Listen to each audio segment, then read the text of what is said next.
الحمد لله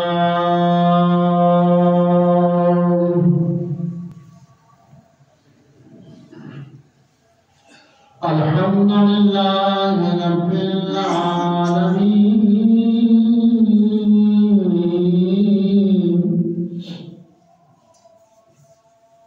والصلاة والسلام على رسوله الكريم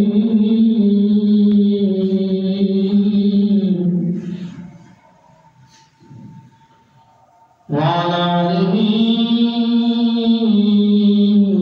وأصحابه وأهل بيته وأزواجه وأولياء ملته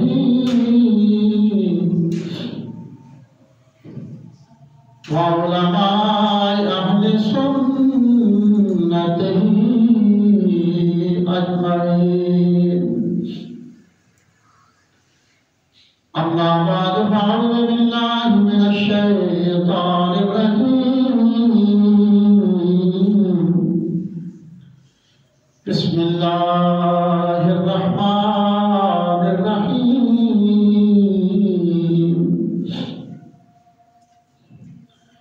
وإذ قال ربك للملائكة إني جاعل في الأرض خليفة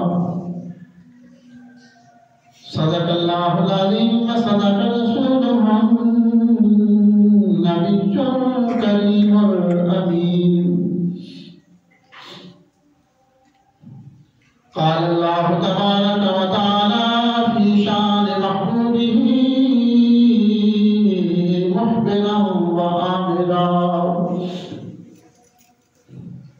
إن الله وملائكته يصلون على النبي يا أيها الذين آمنوا صلوا عليه وسلموا تسليما الصلاة والسلام عليك يا سيدي يا رسول الله وعلى آلك وأصحابك يا سيدي يا حبيب الله الصلاة والسلام عليك يا سيدي يا رسول الله وعلى آلك وأصحابك يا سيدي يا جد الحسن والحسين وعلى آلك وأصحابك يا سيدي يا خاتم النبيين.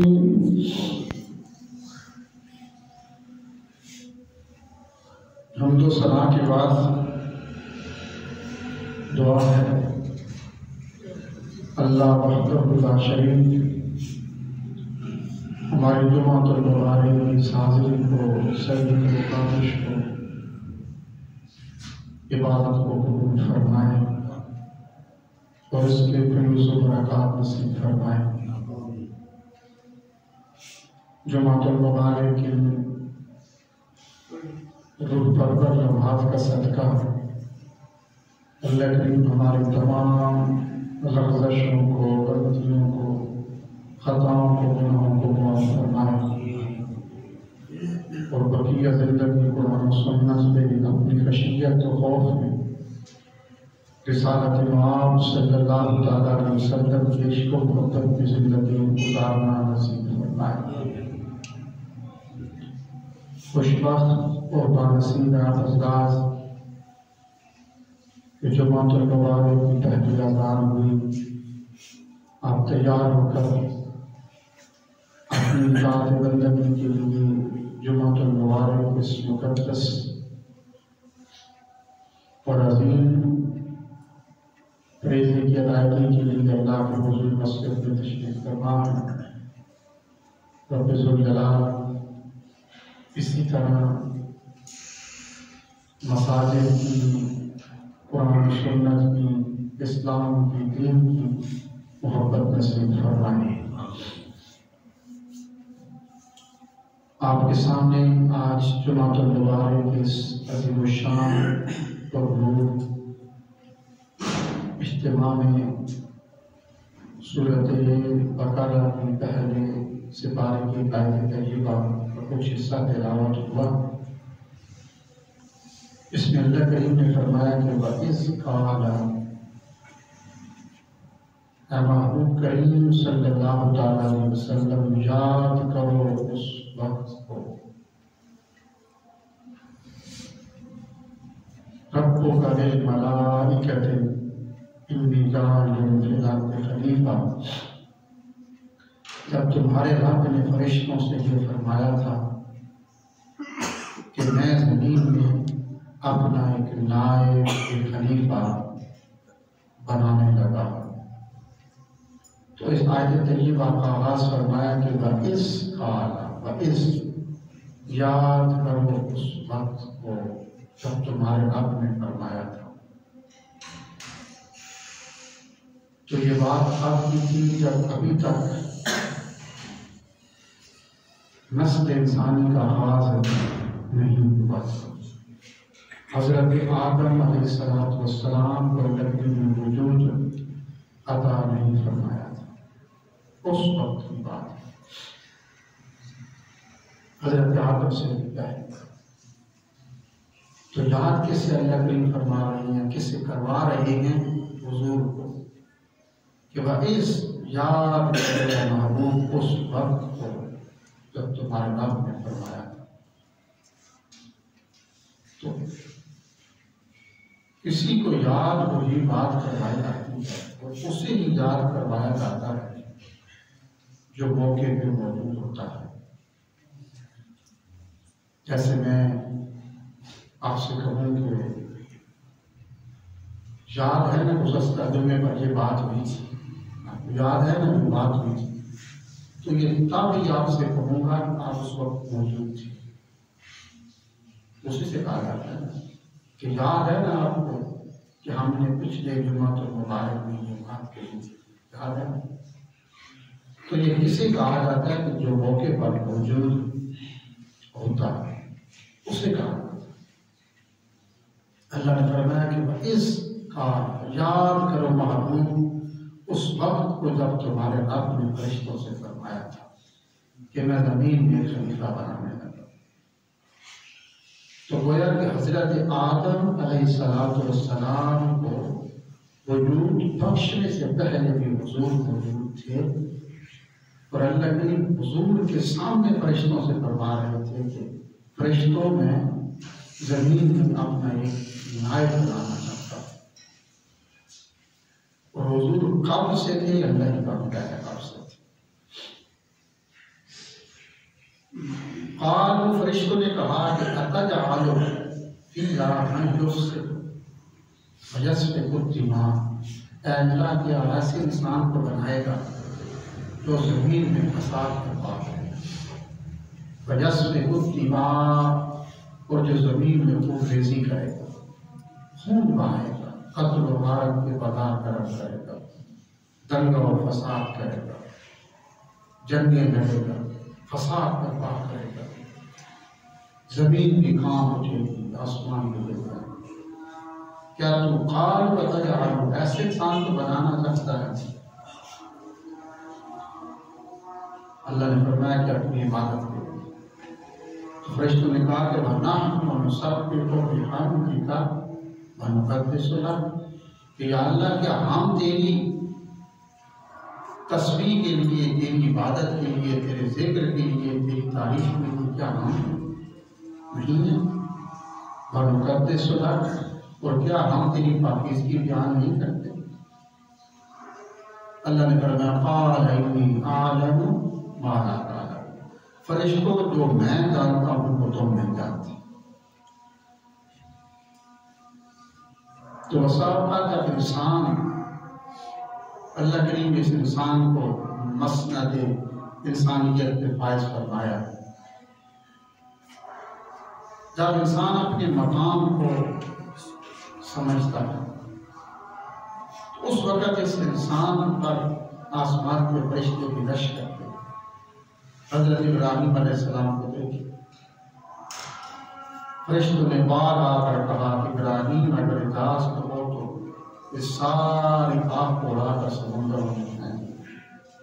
فرمایا نہیں، جب آپ راضی ہے تو نہ بھی رکھ سکتے۔ فرشتے دنگ رہے، اتنی محبت، اتنا عشق۔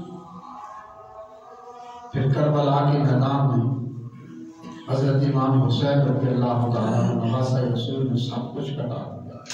اس قرار میں آسمان کے فرشتے مشک کا نام ہے کہ یا اللہ اتنا محبت، اتنا عشق، اتنا صبر، اتنی لگن، سب کچھ کٹوا دیا پھر بھی راضی۔ ابراہیم علیہ السلام نے جب ساری زندگی بیٹے کی خواہش کرتے رہے اور اپنی عمر میں اللہ نے بیٹا دیا تو خواب میں فرمایا کہ ابراہیم بیٹے کی گردن میں چھری رکھ دو، چھری رکھ دو۔ فرشتے نے کہا یا اللہ یہ انسان کیا کر رہا ہے، اتنی تجھ سے محبت کرتا ہے؟ تو اللہ نے فرمایا کہ میں نے تو کہا تھا کہ انی اعلم ما لا تعلم، جو میں جانتا ہوں وہ تم نہیں جانتے۔ انسان کا بہت بڑا مقام، بشرطے کہ انسان اپنے اگر مقام کو سمجھے تو فرشتوں سے بھی افضل ہے، اور اگر انسان اپنے مقام سے گر جائے تو جہاں بھروسے سے بھی بہتر ہے۔ حضرت طاقہ صاحب لوگوں نے کہا کہ مسجد کا محراب ٹیڑھا ہے، اپنے مقام کو سمجھ بیٹھے تھے اور اس سے محبت کی۔ قاری صاحب نے کھڑا کیا اور لوگوں سے کہا کہ تم کہتے ہو کہ میری مسجد کا محراب ٹیڑھا ہے، نگاہیں اٹھا کر دیکھو۔ جب لوگوں کے سامنے محراب کی جانب دیکھا تو لاہور سے لے کر مکہ المکرمہ تک سارے حجابات اور پردے اللہ نے ہٹا دیے، اور لوگوں نے کوئی نگاہ اٹھا کر محراب کی جانب دیکھا تو کعبۃ اللہ صاحب نے آج بھی وہاں پہ تختی لگی ہوئی ہے کہ دادا صاحب نے یہاں پر اللہ دکھایا تھا۔ یہ انسان کا مقام ہے، بشرطے کہ انسان اپنے مقام کو سمجھے۔ میں کیا اللہ تعالیٰ کی 40,000 مخلوقات، ایک انسان ہے، اس کے علاوہ 40,000 مخلوقات دنیا آباد ہے، اور اللہ نے کو ایک یہ مخلوق بنایا ہے جس کو انسان ہے، اور اسی مخلوق میں پھر اللہ نے اپنے معبود کو بھیج دیا۔ گران جب شفاعت عالم مظہر نور خدا، دادا صاحب حضرت خواجہ شاہ دیر نے فرمایا تھا کہ انسان مظہر نور خدا، اللہ تعالیٰ کی ذات کا مظہر ہے، اللہ تعالیٰ کی ذات کا اظہار انسان کے چہرے سے ہوتا ہے۔ اظہار روح ذکر اللہ نے فرمایا کہ اللہ کا سچا بندہ وہ ہے کہ جس کے چہرے پہ نظر پڑے تو خدا نظر آئے، وہ انسان۔ لیکن آج کا انسان اپنی مقام کو کھو چکا ہے۔ لیکن کوشش ہے ہر انسان کی، میرا بیٹا افسر ہو جائے، میرا بیٹا پڑھ جائے، میرا بیٹا زمانے کا ایک عظیم انسان بن جائے، کامیابی کی منزلیں طے کرے، کامیابی اس کا مقدر بن جائے، دنیا کی زمانے کی اس کو شہرت نصیب ہو جائے، لوگ اس کو سلام کریں، اس کا ایک نام ہو، اس کا ایک ذکر ہو۔ لیکن دنیا ایک مقامات ہے، ہر انسان، ہر بچہ دنیا میں اللہ فرماتا ہے، حضور نے فرمایا فطرت اسلام میں پیدا ہوتا ہے، ہر بچہ فطرت اسلام سے پیدا ہوتا ہے۔ آگے اس کی حضور نے فرمایا ماں پیدا ہے، اس کو یہودی بنا دیں، اس کو نصرانی بنا دیں، اس کو عیسائی بنا دیں، اس کو کافر بنا دیں، اس کو مسلمان بنا دیں، اس کو عاشق رسول بنائیں، اس کو گستاخ رسول بنائیں۔ پھر آگے ماں باپ کا، اور آج ہر ماں اور ہر باپ یہ چاہتا ہے کہ میرا بیٹا کامیابی کی منزل ہے، لیکن مقامات عمل ہے کہ ایک باپ جو صبح 10 بجے تک سویا رہے اور بچوں سے توقع کرے کہ میرے بیٹے اٹھ کے مسجد میں چلے جائیں نماز پڑھنے کے لیے، تو یہ نہیں ہو سکتا۔ یہ کبھی بھی نہیں ہو سکتی۔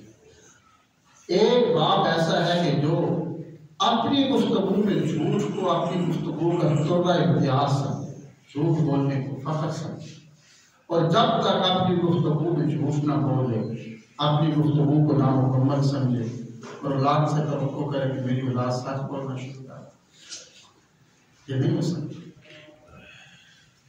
اولاد وہی کرتی ہے جو والدین کرتے ہیں۔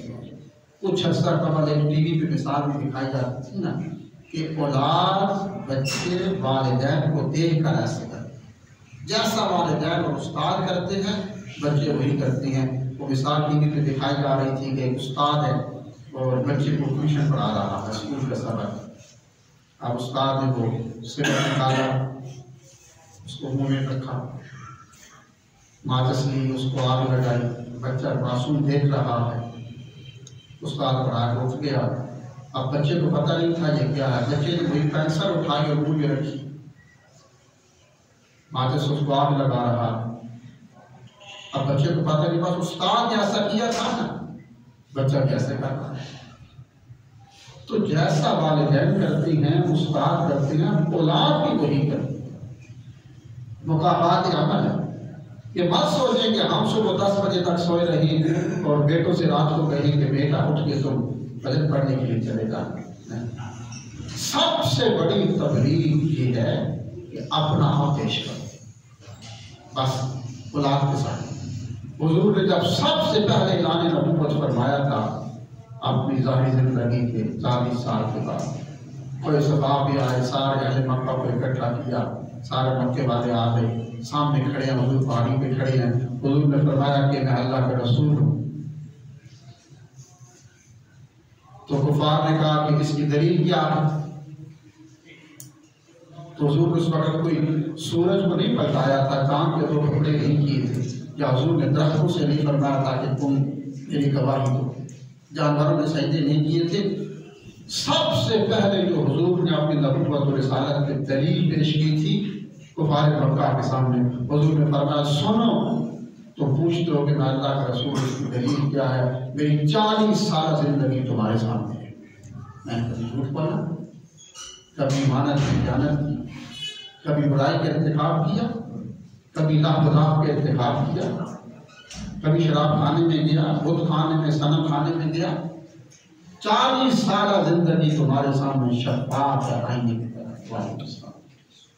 تو کہا سب سے بڑی تبلیغ اولاد کے سامنے یہ ہے کہ معاشرے کے سامنے یہ ہے، کیا اپنا آپ پیش کریں، بولنے کی ضرورت نہیں۔ ایک بزرگ سے اپنے شیخ کے پاس گئے، شاگرد تھا، جب تعلیم مکمل کی تو کہا حضور میں دین کی تبلیغ کے لیے فلاں علاقے میں جا رہا ہوں، سب سے احسن انداز کون سا ہے، اچھا طریقہ کون سا ہے کہ لوگ دین کی طرف راغب ہو سکے، کس انداز میں، کس طریقے سے لوگوں کو میں دین کی طرف، اسلام کی طرف بلا سکوں، ان کو راغب کر سکوں، کیا طریقہ ہے؟ تو اس وقت اس شیخ نے فرمایا تھا، ولی کامل نے، بیٹا تم دین کی تبلیغ کے لیے جا رہے ہو، کوشش کرنا کہ تمہیں زبان سے نہ بولنا پڑے۔ سب سے دین کی تبلیغ اور کسی کو اچھائی کی طرف، نیکی کی طرف بلانے کا طریقہ یہ ہے، کوشش کرو کہ تمہیں زبان سے نہ بولنا پڑے، تمہارا عمل ہی اس کو بتا، تمہارا عمل دیکھ کر وہ لوگ خود اسلام کی طرف راغب ہو۔ تو ماں اولاد کے لیے سب سے بڑا طریقہ کیا ہے کہ ماں کی زندگی پاکیزہ ہو، باپ کی زندگی پاکیزہ ہو۔ جب ماں اور باپ کی زندگی پاکیزہ ہوگی تو پھر اولاد عاشق رسول اور ولی کامل پیدا ہو۔ جانتے ہو نا ایک بزرگ تھے جن کا نام تھا حضرت سہل جنگی دوست رحمۃ اللہ تعالیٰ علیہ، جوانی کا عالم ہے اور اللہ کی محبتوں، اللہ کے عشق کی منزلوں کو طے کر رہی ہے، کوئی لمحہ رب کی یاد سے غافل نہیں گزرتا۔ آج لوگوں کا ایک شکوہ ہے کہ جی میری اولاد نہیں بات مانتی، میری اولاد بگڑ گئی، بے راہی کا شکار ہو گئی، بھٹک گئی، کیا کرے، نماز نہیں پڑھتی۔ تو وہ جو بزرگ تھے نا حضرت سہل جنگی دوست رحمۃ اللہ تعالیٰ، جوانی کا ہے، گزر رہی ہیں ایک دریا کے کنارے سے، جنگل سے گزر رہی ہیں، اچانک کیا دیکھتی ہیں، ماں سفر ہے، دیکھتی ہیں کہ اسی دریا پہ ایک سیب بہتا ہوا آ رہا، وہ سیب اٹھایا، اس کو کھا لیا۔ کھانے کے بعد خیال آیا کہ یہ جو میں نے سیب کھایا ہے، یہ دریا پہ بہتا ہوا آ رہا تھا، دریا کے اندر سے گزر رہا ہے، یہ کس کے باغ سے آیا تھا؟ یہ سیب تھا کس کا؟ اگر کل اللہ نے قیامت کے دن پوچھ لیا یا جس کا سیب تھا اس نے گریبان سے پکڑ لیا، پھر کیا جواب؟ اللہ کا خوف تھا۔ آج تو ہم ہیں نا کہ ایک ریڈی پہ جائیں چیز لینے کے لیے تو جو لیتے ہیں اس سے زیادہ تو گھر سے اٹھا کے کھا جاتے ہیں، اس کا بھی بڑا سخت حساب ہے۔ یہاں جو بڑا مالک دے اگر تم ایک مسواک بنانا چاہتے ہو، دیکھتے ہو کہ یہ درخت جو لگا ہوا ہے یہ حکومت وقت جیسے ایک سرکاری زمین ہے، کوئی بھی دریا کی زمین ہے، یہ تو آپ وہاں سے بھی مسواک کی اجازت کے بغیر نہیں توڑ سکتے۔ اسلام تو یہ کہتا ہے اگر قیامت کے دن اللہ نے پوچھ لیا جو سیب کھایا تھا کس کی اجازت سے کھایا تھا اور جس کا تھا اس نے گریبان سے عدالت الہی میں پکڑ لیا، تو کیا جواب دوں گا؟ سر پکڑ کے بیٹھ گئے، سوچو بچار میں کیا کروں۔ ذہن میں خیال آیا کہ اللہ سے دعا کی، اللہ رہنمائی کرنا کہ جس کا سیب تھا اس تک تو پہنچا دے، معافی مانگ لوں۔ ذہن میں خیال آیا کہ ہو سکتا ہے کہ کوئی ایسا باغ ہو جو اسی دریا کے کنارے پہ، ایک معروف روایت آپ نے سنی، دریا کے کنارے پہ ہو اور وہاں سے یہ سیب ٹوٹا ہو، پانی پہ بہتا آ رہا، اسی طرف چل پڑے۔ چلتے چلتے چلتے کیا دیکھتی ہیں کہ دریا کے کنارے ایک باغ ہے سیب کا، دریا کے کنارے اس کے درخت ہیں اور ایک سیب کا جو درخت تھا اس کی ٹہنی دریا میں چھپی ہوئی تھی، اس پہ پھل لگا ہوا تھا۔ سمجھ گئے کہ اسی باغ کا وہ سیب تھا۔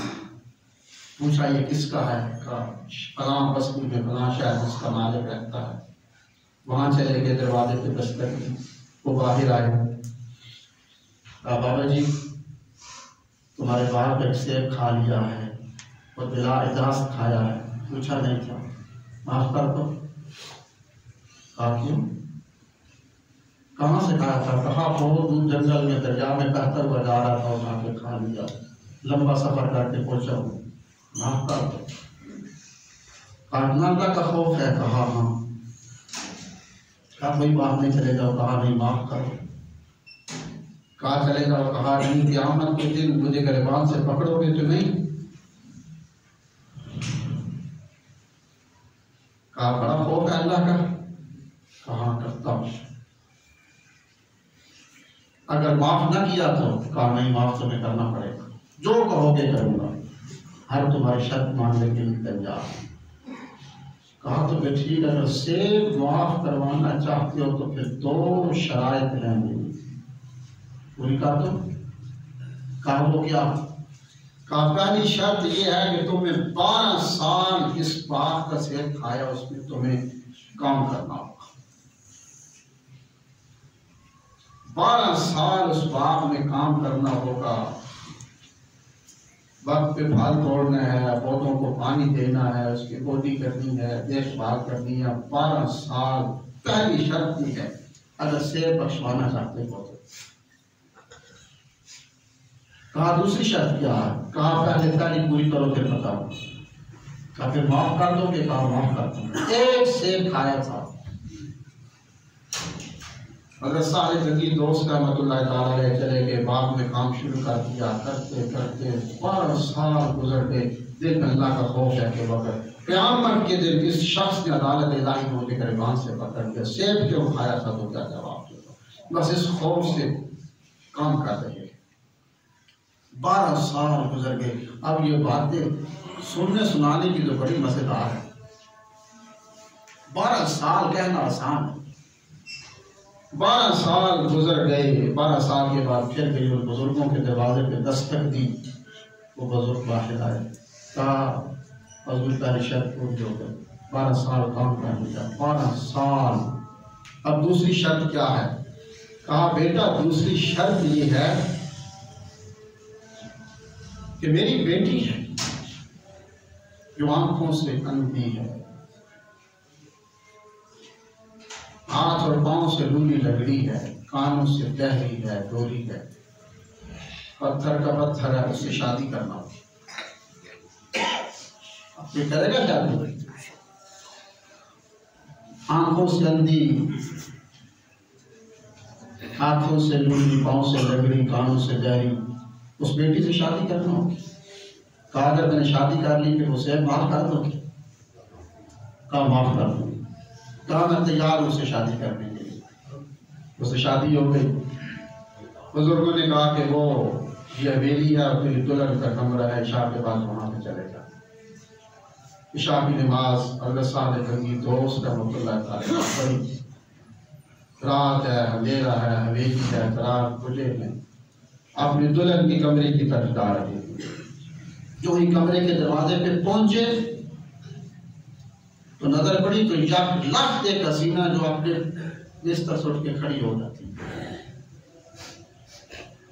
پلٹے، یہ تو کھڑی بھی ہو گئی، اس کے پاؤں بھی ٹھیک ہے، اس نے میرے قدموں کی آہٹ سنی، اس کے کام بھی ٹھیک ہے، اس نے مجھے دیکھا بھی ہے۔ پلٹے کہ یہ میری دلہن کا کمرہ نہیں ہے، پلٹ کے حویلی کی سین میں کھڑے ہیں، رات گزر رہی ہے، میری دلہن کا کمرہ جو انہوں نے بتایا تھا وہ تو نہیں ہے، وہ تو ایسی تھی پتھر کا پتھر، میں بھول گیا۔ اسی پریشانی میں کھڑے ہیں کہ کہاں جاؤں، میری دلہن کا کمرہ کہاں ہے؟ یہ حسینہ اتنی دیر میں بزرگ باہر آئے، کہا بیٹا کیوں کھڑے ہو؟ کہا حضور جو آپ نے بتایا تھا دلہن کا کمرہ وہ نہیں ہے، وہ کوئی اور ہے۔ کہا کیوں؟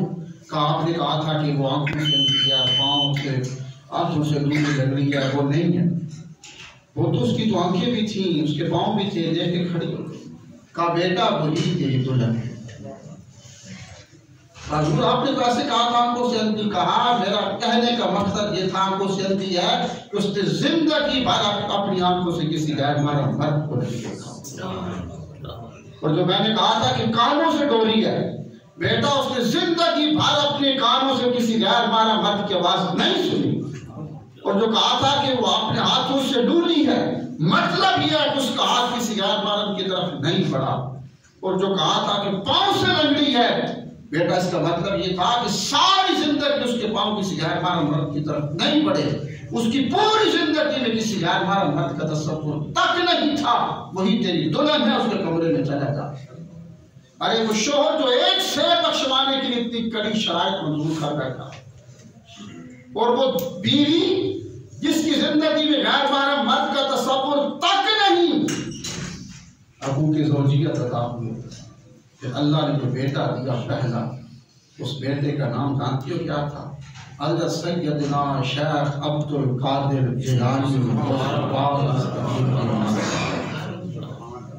یہ نہیں ہو سکتا۔ لوگ کہتے ہیں کہ اولاد بگڑ گئی، اولاد بات نہیں مانتی، اولاد بے روی کا شکار ہو گئی، نمازیں نہیں پڑھتی، خود 10 بجے تک انسان نہ اٹھے اور تصور کرے میرا بیٹا فجر کو مسجد میں چلا جائے، یہ کبھی نہیں ہو سکتا۔ خود ہر بات پہ جھوٹ بولے، توقع ناز سے کرے، خدا سچ بولنا شروع کر دے، نہیں ہو سکتا۔ چاہتی اولاد اچھی ہو جائے تو اپنی زندگی کو سنوارنا ہوگا، پھر اللہ کی مچھی اولاد عطا فرمائے گا، سنت عطا ہوگا۔